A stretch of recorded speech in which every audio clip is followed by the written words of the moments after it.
Hello friends, हमारे YouTube channel university academy में आपका बहुत बहुत स्वागत है। सॉफ्टवेयर इंजीनियरिंग सब्जेक्ट की लेक्चर सीरीज में आज का टॉपिक है सूडो कोड। सो इस वीडियो में हम डिस्कस करेंगे what is pseudo code and then उसके बाद इस सूडो कोड को लिखने के लिए कौन कौन से कंस्ट्रक्ट्स यूज किए जाते हैं उसके बारे में हम डिस्कस करेंगे। एंड आफ्टर दैट उसका एक एग्जाम्पल यहाँ पे डिस्कस करेंगे एंड कुछ उसके बाद इंपॉर्टेंट पॉइंट्स हैं सूडो कोड के बारे में, वो चीज़ें हम यहाँ पे लास्ट में डिस्कस करेंगे। तो अब अगर हम बात करें सूडो कोड की कि सूडो कोड एक्चुअली है क्या, तो जब भी कोई हम प्रोग्राम लिखते हैं इन सम प्रोग्रामिंग लैंग्वेज लाइक सी हो गया आपका या पाइथन, इसमें जब भी कोई प्रोग्राम हमें लिखना है, सिंपल से एक एग्जांपल लेते हैं like addition of two numbers हमें लिखना है, या आप मान लीजिए सरकमफेरेंस लिख सकते हो या सर्किल का एरिया, इसके लिए कोई भी प्रोग्राम सपोज लिखना है, तो before writing the actual program, जैसे सी क्या है, ये एक आपका प्री डिफाइंड स्ट्रक्चर फॉलो करता है एंड इसी तरीके से पाइथन भी क्या है, वो भी आपका एक प्री डिफाइंड स्ट्रक्चर फॉलो करता है। But before writing the actual program in some programming language हम क्या करते हैं, जो भी प्रॉब्लम है जिसका सॉल्यूशन हमें आइडेंटिफाई करना है उसको हम एक रीडेबल फॉर्मेट में लिख लेते हैं। जैसे कि मान लीजिए मुझे सपोज अगर सी नहीं आती है या पाइथन नहीं आती है, तो मैं क्या करूँगी, अगर मुझे मान लीजिए ये कहा गया है कि टू नंबर का एडिशन लिखो, तो मुझे तो नहीं पता है कि प्रिंटफ फंक्शन क्या होता है या मेन फंक्शन क्या होता है, बट उसका स्टेटमेंट्स तो मैं लिख ही सकती हूँ। तो सिंपल स्टेटमेंट्स में क्या लिखूंगी कि इनपुट करना है, मान लीजिए टू नंबर्स का एडिशन है, तो यहाँ पे ये क्या करेगा, टू नंबर इनपुट करेगा, ए बी ले लिया।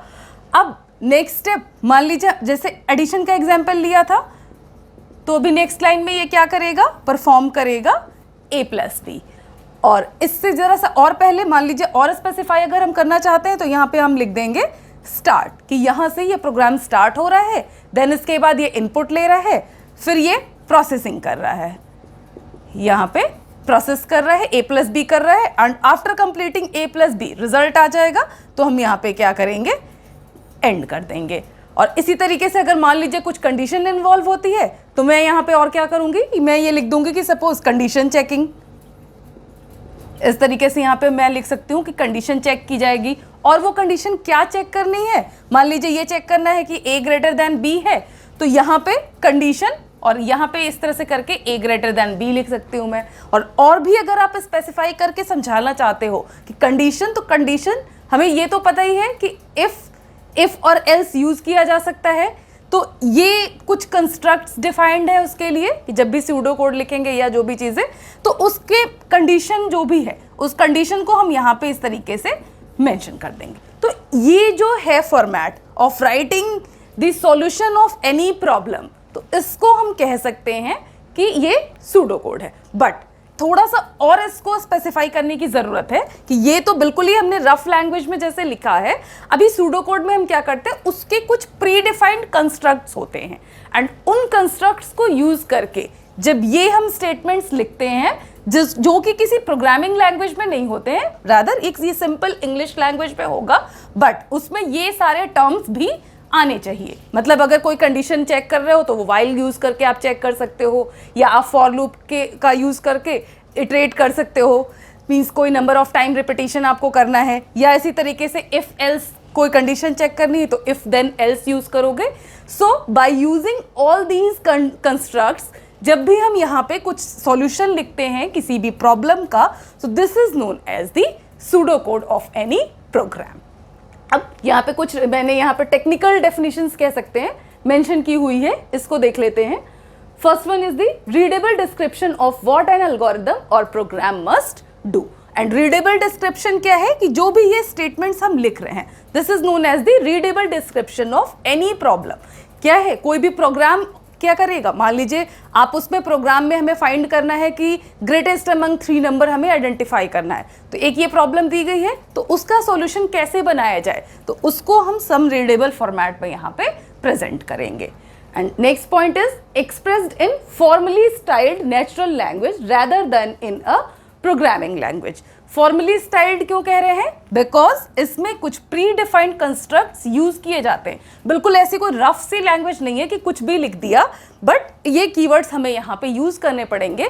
सो this is a type of formal language, so it is expressed in form of formally styled natural language, but कोई भी यहाँ पे प्रोग्रामिंग लैंग्वेज नहीं होगा, क्योंकि जैसे ही हम अगर प्रोग्रामिंग लैंग्वेज के सिंबल्स यूज करेंगे या उसके स्ट्रक्चर को फॉलो करेंगे तो ऑब्वियसली वो तो प्रोग्राम के फॉर्म में कन्वर्ट हो जाएगा।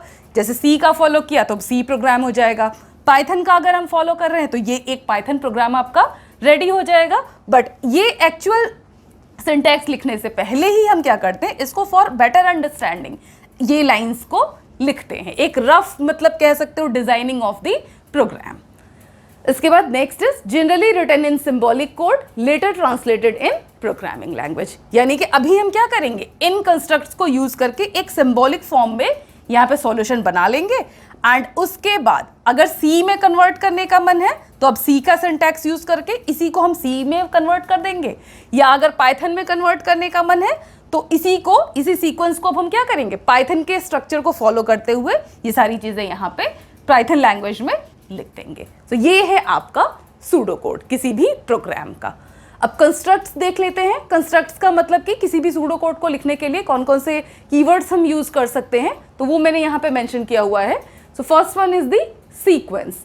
सीक्वेंस इस तरीके से जब भी लिखेंगे इसका मतलब यह है it represents linear task perform sequentially. Means कोई भी सपोज ऐसा टास्क है कि वन आफ्टर अनदर अगर हमें परफॉर्म करना है, लाइक ए है, ए के बाद आपका बी है, बी के बाद सी, तो इसको सीक्वेंशियली अगर हमें रिप्रेजेंट करना है तो इस कीवर्ड सीक्वेंस को हम यहाँ पे यूज करेंगे।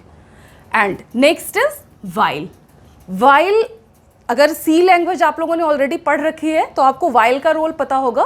वाइल किस लिए यूज करते हैं, for checking any condition at the starting. Means while इस तरीके से लिखते हैं वाइल, और यहाँ पे कंडीशन लिख दे सकते हैं ए इज ग्रेटर देन बी, या कोई भी ऐसी कंडीशन को हम यहाँ पे लिख सकते हैं। तो यहाँ पे जो भी कंडीशन दी जा रही है उस कंडीशन को हम यहाँ पे लिख के चेक करते जाएंगे। तो ये क्या है, it is a loop with condition at the beginning. अब इसके बाद या कई बार आपने देखा होगा कि रिपीट करना है। अब सपोज मान लीजिए हमें अभी तो कंडीशन चेक की थी, इसके बाद रिपीट करना है किसी टास्क को बार बार, तो ये हम कीवर्ड यूज करेंगे रिपीट अंटिल। यानी कि रिपीट भी करना है एंड कंडीशन भी दे देगा कि कब तक वो रिपीट करता जाएगा। तो ये क्या डिनोट करेगा, a loop with condition at bottom. यानी कि एंड कंडीशन आपको यहाँ पे बतानी पड़ेगी कि कब तक ये लूप आपका रिपीट होना है। Like i is equals to 10, जब तक 10 नहीं हो जाता है तब तक ये लूप आपका बार बार रिपीट होता रहेगा। एंड इसी तरीके से फॉर भी यूज करते हैं। It is also another form of looping. Loop का यूज करते हैं फॉर रिपीटिशन। इसके बाद एक और कंस्ट्रक्ट यहाँ पे यूज होगा, if then else, for checking any condition और for taking any decision. So if, यहाँ पे इफ में अभी जो भी कंडीशन है उस कंडीशन को यहाँ पे चेक करेंगे एंड अकॉर्डिंगली यहाँ पे दो ऑप्शंस जनरेट होंगे, आइदर ट्रू और फॉल्स और आइदर येस और no. So based on this condition final result will be displayed. And last one is the case. Case का क्या रोल है, यहाँ पे डिफरेंट मान लीजिए ऑप्शंस आपको डिनोट करने हैं। लाइक आपने केस 1 सपोज लिया, उसमें आप एडिशन रिप्रेजेंट कर रहे हो, केस 2 है उसमें सब्ट्रैक्शन डिनोट कर रहे हो, तो मल्टीपल केसेस यहाँ पे लिख सकते हो। केस 1 यहाँ पे a प्लस बी का सिंटैक्स लिखोगे, इसी तरीके से यहाँ पे केस 2 है, यहाँ a माइनस बी का सिंटैक्स लिख सकते हो and so on. So different cases इसमें यहाँ पे रिप्रेजेंट किए जाएंगे। So these are the various constructs used in pseudo code. अब इसका एक एग्जाम्पल मैंने मेंशन किया हुआ है यहाँ पे एग्जाम्पल लिया है किसका, pseudo code for largest among 2 numbers. तो 2 नंबर के लिए अगर हमें लार्जेस्ट चेक करना है, उसमें कौन सा नंबर लार्जेस्ट है, तो इसके लिए कैसे सूडो कोड बनाएंगे। So first will be start, तो यहाँ पे हम इस तरह से लिखेंगे बिगिन। अभी क्या करेंगे, नंबर्स को इनपुट कराना पड़ेगा, बिकॉज प्रीवियस वीडियो में जब फ्लो चार्ट हमने डिस्कस किया तो सेम ही एग्जाम्पल मैंने डिस्कस किया हुआ है डिटेल में, तो वो भी आप वहाँ पे एक बार देख सकते हो। तो अभी यहाँ पे 2 नंबर को हम क्या करेंगे, इनपुट कराएंगे। Then we will check the condition, if n1 is greater than n2, if so then write n1 is greater, otherwise तो एल्स लिख देंगे यहाँ पे, else write n2 is greater. And ये जो इफ स्टार्ट किया था इसको यहाँ पे एंड कर देंगे, सो एंड इफ यहाँ पे लिख देंगे। एंड ये आपका कंप्लीट सूडो कोड रेडी है for checking the largest among 2 numbers. So इस तरीके से किसी भी सिनेरियो के लिए, किसी भी प्रॉब्लम के लिए हम सूडो कोड लिख सकते हैं। अब इसके अलावा कुछ चीज़ें और इसमें इंपॉर्टेंट पॉइंट्स हैं, मीन्स जब भी हम कोई सूडो कोड लिखते हैं तो उसमें कुछ पॉइंट्स हमें ज़रूर याद रखने चाहिए, तो वो पॉइंट्स मैंने यहाँ पे मेंशन किए हुए हैं। So first one is the always use capital letter for reserve keywords, यानी कि कई जगह पे जैसे आप देख रहे होगे बिगिन के लिए या रीड के लिए यहाँ पे मैंने कैपिटल लेटर्स का यूज़ किया है, या जितने भी ये कंस्ट्रक्ट्स मैंने आपको समझाए हैं इसमें कई जगह पे रिपीट अंटिल या इसी तरीके से इफ देन एल्स, ये जितने भी कीवर्ड्स हैं इसको कैपिटल में यूज़ किया गया है। सो इसको हमेशा आपको इसी फॉर्म में यूज़ करना है। रीड अगर यूज़ कर रहे हो तो रीड को भी इस तरीके से यहाँ पे कैपिटल में ही लिखना पड़ेगा। इसके अलावा अब ये आप देख रहे हो कि यहाँ से ये सीक्वेंस स्टार्ट हुआ है, इसके बाद मैंने यहाँ से लिखा है। So this is known as the indentation. Indentation हमेशा यूज करेंगे कहाँ पे? Use indentation for block body, यानी कि इनपुट किया है, अब उसके बाद सपोज कुछ यहाँ पे अलग ब्लॉक है, यहाँ पे इफ ब्लॉक स्टार्ट किया है, सो इसका जो भी स्टेटमेंट होगा उसके लिए हम इंडेंटेशन यूज करके देन इसको लिखेंगे। फिर यहाँ ये सारे स्टेटमेंट आ जाएंगे, इसके बाद ये इफ यहाँ पे एंड हो रहा है तो इसको हम इसके पैरेलल सेम इंडेंटेशन पे यहाँ पे इसको लिखेंगे। तो ये चीज़ आपको हमेशा याद रखनी है at the time of writing the pseudo code. And next is the one statement पर लाइन, यानी कि एक लाइन में सिर्फ एक स्टेटमेंट जनरली आप लिखेंगे। Last one is the be specific. Be specific का मतलब कि जो भी चीज़ें आपको यहाँ पे डिनोट करनी है टू द पॉइंट लिखिए, कोई बहुत स्टोरी राइटिंग करने की वहाँ पे ज़रूरत नहीं है, सिर्फ सिंगल लाइन में क्या स्टेटमेंट्स क्या रिक्वायरमेंट है उसके हिसाब से ही यहाँ पे स्टेटमेंट लिखना है। तो ये था आज का लेक्चर, बाकी की चीज़ें हम अपने नेक्स्ट वीडियो में लेके आएंगे। अगर आपको ये वीडियो अच्छा लगा हो तो आप इसको लाइक कर सकते हैं एंड अपने फ्रेंड्स के साथ शेयर कर सकते हैं, और अगर अभी तक आपने हमारा चैनल सब्सक्राइब नहीं किया है तो आप इसको सब्सक्राइब भी कर सकते हैं। Thank you.